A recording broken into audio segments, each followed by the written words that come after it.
आप देख रहे हैं टुडे हरियाणा यूट्यूब चैनल। जो भी साथी चैनल पर पहली बार आए हैं वो चैनल को सब्सक्राइब कर लीजिए। आइए आपको बताते हैं आज हरियाणा की 25 बड़ी खबरें। हरियाणा के 6 जिलों में मंगलवार को तेज बारिश हुई। पानीपत और करनाल में सुबह से ही आसमान में काले बादल छाए रहे, जिससे दिन के समय भी अंधेरा छा गया। दोपहर के बाद गुरुग्राम और यमुनानगर में जोरदार पानी बरसा। इस अचानक हुई बरसात के कारण करनाल और सोनीपत के कई मुख्य सड़कों पर पानी जमा हो गया। जल भराव की वजह से आने वाले लोगों को काफी परेशानी का सामना करना पड़ा। मौसम विभाग का कहना है कि आने वाले 4 दिनों तक राज्य में ऐसे ही खराब मौसम बना रहेगा। हरियाणा सरकार गुलाबी राशन कार्ड वालों के लिए अनाज बांटने का तरीका बदलने जा रही है। अभी तक इस राशन कार्ड पर पूरे परिवार को हर महीने 35 गेहूं मिलता था। अब नए नियम के तहत परिवार के हर सदस्य के हिसाब से 7 किलो गेहूं दिया जाएगा। खाद्य विभाग ने इस नई व्यवस्था को लागू करने की तैयारी पूरी कर ली है। उम्मीद है कि अगले महीने से इसे शुरू कर दिया जाएगा। इस बदलाव से बड़े परिवारों को ज्यादा फायदा होगा, जबकि छोटे परिवारों को पहले से कम अनाज मिलेगा। हरियाणा को खेती के मामले में आगे बढ़ाने वाली भाखड़ा नहर के उद्घाटन को 72 साल पूरे हो चुके हैं। 8 जुलाई 1954 को देश के पहले प्रधानमंत्री जवाहरलाल नेहरू ने इस बड़ी नहर की शुरुआत की थी। सतलुज नदी के इस पानी के आने से समय में पूरे राज्य की किस्मत बदल दी। इसी नहर की वजह से खेतों तक पानी पहुंचा और हरियाणा में अनाज उत्पादन में सबसे देश का बड़ा राज्य बन गया। इस ऐतिहासिक कदम से किसानों को आर्थिक स्थिति को पूरी तरह मजबूत कर दिया। नारनौल के सीमा गांव में एक मोरा भैंस ने दूध उत्पादन प्रतियोगिता में पहला स्थान हासिल किया है। पशुपालक विनोद ने इस भैंस के एक दिन के अंदर 21 किलो 193 ग्राम दूध बेचकर सबको हैरान कर दिया। इस बड़ी कामयाबी के लिए पशुपालन और डेयरी विभाग विनोद को इनाम दिया गया। विभाग की तरफ से उन्हें 20,000 रुपए की प्रोत्साहन राशि भी दी गई है। इस जीत के इलाके में पूरे पशुपालकों का हौसला बढ़ा और वे अपनी गाय भैंसों की देखभाल बेहतर कर सकेंगे। हरियाणा अध्यापक पात्रता परीक्षा यानी अस्टेट की आसन की जारी आधिकारिक तौर पर जारी कर दी गई है, लेकिन इस बार प्रश्न पत्रों में काफी कमियां और गड़बड़ियां सामने आई हैं।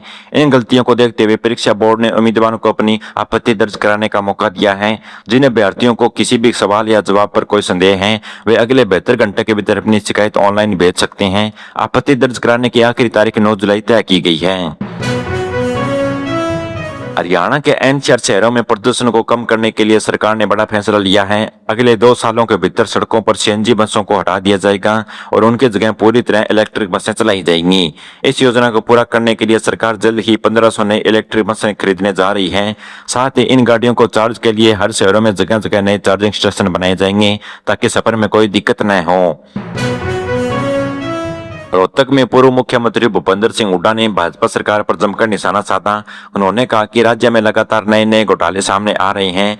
हुड्डा के मुताबिक कांग्रेस साल 1966 से लेकर 2014 तक अपने सफर में 70,000 करोड़ का कर्जा छोड़ा था। वहीं भाजपा ने पिछले 12 सालों में राज्य में इसे बढ़ाकर 5 करोड़ 5.5 करोड़ कर दिया है। उन्होंने राम मंदिर के मामले में भी इस सुप्रीम कोर्ट कराने की भी मांग की है। हरियाणा सिविल सचिवालय में काम करने वाले स्टेनोग्राफरों के प्रमोशन के लिए परीक्षा की तारीख आगे आ गई है। मुख्य सचिव कार्यालय की ओर से जारी नोटिस के अनुसार यह परीक्षा 25 जुलाई 2026 को आयोजित की जाएगी। इसके लिए योग्य कर्मचारियों को 14 जुलाई तक अपने आवेदन जमा करना होगा। इस विभागीय परीक्षा के दौरान उम्मीदवारों को अंग्रेजी और हिंदी दोनों भाषाओं में टाइपिंग टेस्ट लिया जाएगा। सभी विभागों के कर्मचारियों को 16 जुलाई तक अपने नाम भेजने होंगे। फरीदाबाद में एसआईआर के तहत मतदाता फार्म जमा कराने के लिए अब सिर्फ 1 हफ्ते का समय बचा है, लेकिन इस समय पर बड़ी भयंकर और उमस गर्मी के कारण लोग काफी दिक्कतों का सामना कर रहे हैं। तेज धूप की वजह से लोग घरों से बाहर निकल रहे हैं, जिससे मतदाता इस काम में कोई दिलचस्पी नहीं दिखा रहे हैं। इस सुस्ती और बेरुखी से चुनाव में लड़े बीएलओ और स्थानीय प्रशासन दोनों काफी परेशान हैं और तय समय में काम कैसे पूरा होगा। सोनीपत के गोवाना इलाके में रहने वाले लोगों के लिए एक जरूरी खबर है। आगामी 13 सितंबर के बाद उन क्षेत्रों में घरेलू एलपीजी सिलेंडर की सप्लाई पूरी तरह बंद कर दी जाएगी, जहां पीएनजी गैस लाइन की पाइपलाइन बिछ चुकी है। प्रशासन ने साफ किया है कि जिन उपभोक्ताओं के घरों में पीएनजी कनेक्शन चालू हो गया है, उन्हें अपना पुराना एलपीजी सिलेंडर कनेक्शन तुरंत सिलेंडर करवा देना चाहिए। इस नियम के बाद लोगों को सिर्फ पाइपलाइन वाली गैस ही इस्तेमाल करना होगा। पंचकुला में पुलिस ने उन लोगों पर सख्त एक्शन लेने जा रही है जो गाड़ी चलाते समय लापरवाही करते हैं। इस साल जनवरी के जून के बीच 12,000 से ज्यादा लोगों के चालान काटे गए। सड़क पर होने वाले हादसों को रोकने के लिए प्रशासन अब कोई भी ढील नहीं दे रहा है। जो लोग हेलमेट नहीं पहनते हैं और तेज स्पीड से चलाते हैं उन पर कैमरे से नजर रखी जा रही है। मौके पर ही जुर्माना लगकर लोगों को सख्त हिदायत दी जा रही है। शहर की ट्रैफिक व्यवस्था को सुधारने के लिए चेकिंग लगातार जारी है, इसलिए घर से निकलते समय गाड़ी के सभी कागज और नियमों का ध्यान रखें। चनौता गांव में लोग इन दिनों पीने के पानी और साफ सफाई के लिए बेतरस रहे हैं। अपनी इस गंभीर समस्या को लेकर ग्रामीणों ने हास्य बरवाड़ा रोड पर 2 घंटे तक जाम लगा दिया। इस प्रदर्शन में महिलाओं ने खाली बर्तन लेकर सरकार के खिलाफ जमकर जानेबाजी की। अब इस मांग को लेकर आसपास के 24 गांव का बड़ा साथ मिल चुका है। लोगों का आरोप है कि जल विभाग के अधिकारियों ने उनकी तकलीफ को पूरी तरह अनदेखा कर दिया है। मौके पर पहुंची पुलिस ने लोगों को समझाने का प्रयास किया। हरियाणा में गर्भवती महिलाओं की सेहत को सुरक्षा के लिए एक विशेष स्वास्थ्य अभियान शुरू किया गया है। राज्य सरकार 7 जुलाई से 22 जुलाई तक जीरो पेट्रोल मेथड पखवाड़ा मनाने जा रही है। स्वास्थ्य मंत्री आरती राव ने बताया है कि इस दौरान अस्पताल में डॉक्टरों की टीम मुस्तैद रहेगी। जिन महिलाओं की प्रेगनेंसी में कोई जोखिम या खतरा है उन पर पूरा फोकस किया जाएगा। सभी सरकारी केंद्रों पर मुफ्त जांच और जरूरी दवाइयां देने के भी निर्देश दे चुके हैं। हिसार के प्रभुवाड़ा गांव में जन स्वास्थ्य विभाग की टीम ने पानी चोरी के खिलाफ एक बड़ा छापा मारा। इस चेकिंग के दौरान अधिकारियों ने बिना मंजूरी के चल रहे अवैध कनेक्शन को तुरंत काट दिया। कुछ लोग सरकारी पेयजल से अपनी गाड़ियां और भैंस धोते हुए रंगे हाथों पकड़े गए। ऐसी सभी लापरवाही मकान मालिकों को विभाग भारी जुर्माना का नोटिस थमा दिया। अधिकारियों ने कहा कि गर्मी के इस दौरान मौसम में पीने के पानी बर्बादी किसी भी कीमत पर बर्दाश्त नहीं होगी और आने वाले दिनों में ऐसी औपक चेकिंग शुरू की जाएगी। रोहतक के महम इलाके में सेमाव गांव में गरीबों को मकान वाली सरकारी स्कीम में बड़ा खेल सामने आया। जांच के दौरान गांव के 8 ऐसे लोग मिले जिन्होंने फर्जी दस्तावेज लगाकर इस योजना का पैसा हड़प लिया।